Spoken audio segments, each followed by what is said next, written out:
Question 2 prove the following मधलं 6वं गणित आहे. Cos in bracket x minus y divided by cos x plus y equal to cot x cot y plus 1 divided by cot x cot y minus 1. तर इथे आपल्याला prove करायचं आहे LHS side equal to RHS side और RHS side equal to LHS side.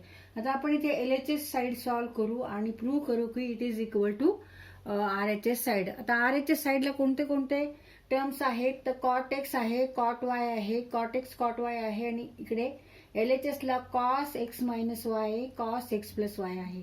तिथे आपण LHS solve करू आणि इथे कॉस ए मायनस बी आणि कॉस ए प्लस बी चा फॉर्म्युला इथे वापरू आपण.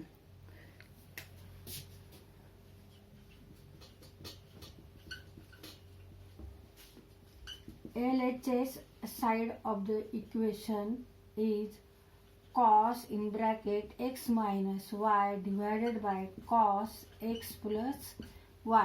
Use here formula cos a plus b cos a cos b minus sin a sin b cos a minus b equal to cos a cos b plus sin a sin b. हे दोन्ही फॉर्म्युले इथे आपण वापरू.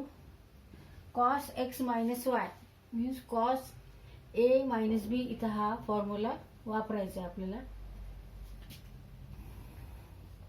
cos a equal to here x and b equal to y.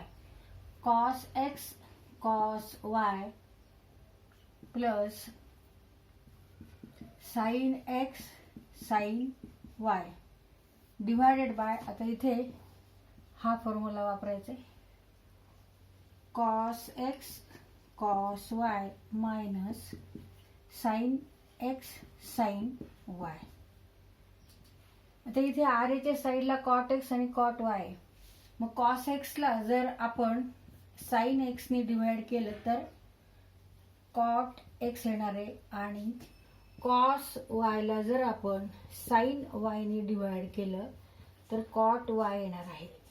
त्यामुळे आपण इथे numerator आणि डिनॉमिनेटरला सुद्धा sin x sin y ने डिवाइड करू. cos x cos y plus sin x sin y whole divided by sin x sin y divided by cos x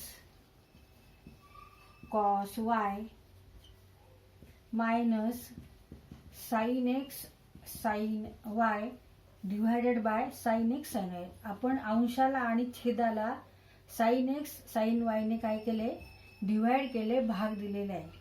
जर अंशाला भाग दिला तर छेदाला सुद्धा त्याच ह्याने भाग द्यायचा असतो. मग अंशाला आपण sin x sin y ने भाग दिलेला आहे म्हणून आपण छेद आहे जो त्याला सुद्धा sin x sin y ने डिवाइड केलेले आहे. Dividing both numerator and denominator by sin x sin y. तर इथे आपण न्यूमरेटरला आणि डिनॉमिनेटरला sin x sin y ने डिवाइड केलेले. Equal to cos x cos y divided by sin x sin y cos x cos y divided by sin x sin y plus sin x sin y divided by sin x sin y whole divided by cos x cos y divided by sin x sin y cos x cos y divided by sin x sin y minus sin x sin y divided by sin x sin y.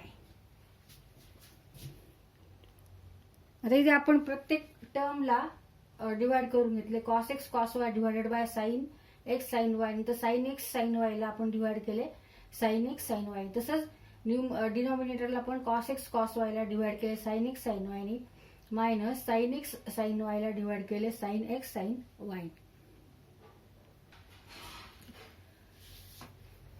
आता इथे cos X sine Y equal to cot X आणि cos Y upon sine Y equal to cot Y.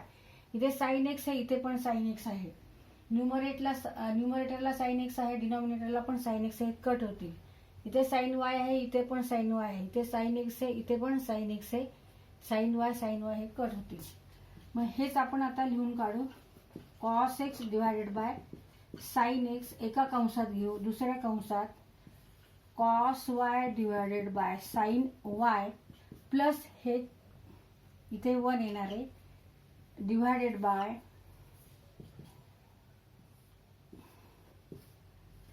cos x divided by sin x in another bracket cos y divided by sin y minus 1. आता ह्या दोन्हीमध्ये multiplication आहे, इथे पण दोन्हीमध्ये multiplication आहे cos x cos y आणि इकडे sin x sin y मध्ये सुद्धा मल्टिप्लिकेशन आहे, त्यामुळे इथे सुद्धा आपण मल्टिप्लिकेशन घेतलेले. Now cos x upon sin x means cot x and cos y divided by sin y means cot y plus 1 divided by cot x and cot y minus 1 and it is equal to RHS side of the expression or equation. LHS equal to RHS.